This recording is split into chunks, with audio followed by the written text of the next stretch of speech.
পুনরায় হারহিম করা কাণ্ড কলকাতার গল্ফ গ্রিনের একটি ফ্ল্যাট থেকে রবিবার উদ্ধার হলো এক তরুণ ও তরুণীর মৃতদেহ। জানা গেছে মৃতের নাম মোহাম্মদ দিলশা, তিনি তিলজলার বাসিন্দা।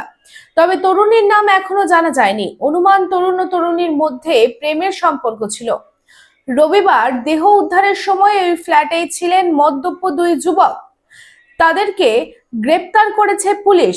একই সাথে ফ্ল্যাট থেকে উদ্ধার হয়েছে প্রচুর পরিমাণে মাদক। তবে তরুণ ও তরুণীর মৃত্যুতে ওই দুই যুবকের হাত আছে কিনা তা তদন্ত শুরু করেছে পুলিশ।